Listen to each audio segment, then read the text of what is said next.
So, what's happening now in the world of events? We're shooting this August 2020. As a company that used to do lots of events, we're not doing live ones anymore, they're all online. I thought we would talk to an expert on events and hear what the trends are. I'm going to be talking to my old mate Dan, who's actually a bit of a mentor to me in terms of events and videos and things like that. And that's coming right up. So, what is happening in the world of events? It must be really hard for events companies and companies who are used to staging live events.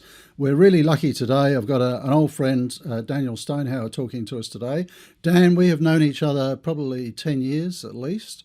Absolutely. And It's been a while, hasn't it? it has.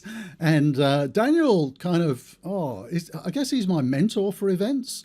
When we started out trying to make our events a lot more professional, and Daniel has been along and helped us stage events, plan events, MC our events. He's been great helping us in our video productions. So, in all of those things, he's the guy that I turn to. So, Daniel, tell us, mate, what's happening in the world of events these days? Well, mate, that's a really interesting question. I think obviously we all know that COVID has changed the world. I mean, it has taken what seemed to be such a solid, rock solid future. I mean, the events industry and all of these different things that we just took as the norm, all of a sudden were overnight changed, and we find ourselves all of a sudden having to Zoom. I remember the day that Google became a word in the dictionary. You know, you go, oh, I need to search something up, and then it became, I need to Google something. And then overnight we had Zoom, you know, where we would sort of go to online events and different things. And then all of a sudden it became Zoom. I need to go and do a Zoom, or I need to Zoom somebody. So it's like a full life-changing shift that's happened Hmm. due to the COVID thing. But look, at the end of the day, mate, I mean, the whole thing is really interesting from an event perspective because the the benefits of the online movement, I guess. I mean, we've been doing online for many years, and seeing the benefits, or other people seeing the benefits of the online platform, has been really impressive and really good, because people can realize what incredible things they can actually achieve with their events. Not just relying on the old face-to-face. So yeah, it's really Yeah. fascinating, actually, So, very so, so fascinating. Daniel, I mean, for people who don't know you, your clients would be like a who's who of, event promoters and, event speakers. I mean, you've been doing this for a very long time. What are you seeing in the industry? Have a lot of them managed to switch? Take some I know have taken their complete sort of event series, if you like, and put them online very quickly. Hmm. Have others almost kind of given up and thought it's all too hard? Yeah, they have. I mean, there's a bit of a mix between the different camps, I guess you call it. You've got the people who just jump straight into running their events online, and the benefits that they've seen have been extraordinary, and the growth in their business has been extraordinary as well. And then you've got the people who have kind of hidden or shied away, or even, stuck their head in the sand and said, "Oh, it's going away, it's going to go away."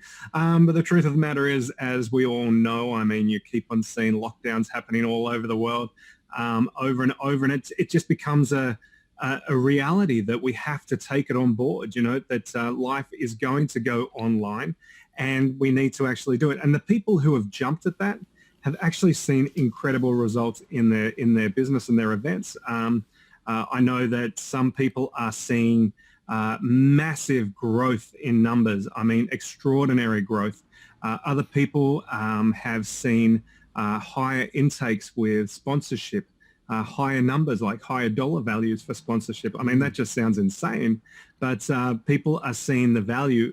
Those sponsors are seeing the value of, taking out a $5,000 ad versus sponsoring an event where they actually get to speak to, say, 500 delegates and ask them specific questions, or literally have a face-to-face with Mm. people who are your ideal client. I mean, that stuff is unheard of. You could go to 100 expos or 100 different live events and never have the exposure or the same connection you have with customers. So the people that have really jumped into this and they're willing to take a risk and be a bit vulnerable, have just seen massive results. And some of those people, you would know their names. Some of them, you wouldn't know their names, but now you would know their names. You know, that kind of thing. It's like, it's been this massive journey for everybody. Some people have absolutely stuck their head in the sand and just said, look, not interested. You know, it's too difficult. I'm not willing to do it. It's just too. I mean, vulnerable, we're questioning in our own business. Are we going to do live events again? We've done I mean, I run a management consulting company. We've been running live events for 20 years. We love them. But I'm starting to question, and you help us, stage those events. I'm beginning to question, do I really want to spend $25,000 on a live event? And that's just the venue cost, because we generally do our events for free. Yeah. Or am I going to do something online and get 10 times the number of people, and it will cost me $1,000 in advertising? That's exactly right. And you don't have to lug gear around. You don't have to do all of that sort of stuff. So maybe in the future it could be a mix. But I mean, what's look into your crystal ball? Do you think a lot of people are just going to stay online now and not go back to live events? Oh, 100%, 100%. I mean, if you look at Tony Robbins, for example, he was running massive events. Obviously, he is an event company himself. He's a dynamo. And he has literally just spent, I don't know how many millions of dollars setting up online for himself. Because, all of a sudden people have been, I guess, they've experienced the online stuff. They've been through that process of, being woken up in the middle of the night and sprayed down with a hose. What do you call that when you're in the army? I don't know. Not sure we did that. Paddles involved? I think, I remember seeing a movie about that anyway. But they've had that forced time to actually shift over to the online world. And people are just jumping at it, and I think you're right in regards to the massive cost that it was so expensive, and it's just like a reality check for everybody who does events, everybody who goes to events. I mean, do CEOs and people like that really need to travel from Australia over to the US to sign a piece of paper for a one-day meeting? It's that kind of thinking that has just shifted completely, and the event industry is no different. It's a total shift, isn't it? Now, look, we're probably going to generate a lot of questions on this topic, so I'm not sure yet what platform this is going to go out on, but wherever you're watching this from, do put in some questions below. Whatever platform it's on. Do you mind if we share a link to your business, Daniel? Because people might have questions and maybe they want to come to you for advice about anybody, live if they want to jump on and ask any questions, absolutely. I'm happy to give my 2 cents worth. It's a little bit of industry experience and some of Australia's and international best speakers and stuff. So happy to help, of course. Excellent. So if you enjoy these topics, you know how it works on the channel. Do hit subscribe. We have videos coming out every week, generally on a Tuesday evening, and love to get your comments and questions and so on down below. So thanks for watching, and thanks, Dan, for being with us. Thanks, Rob.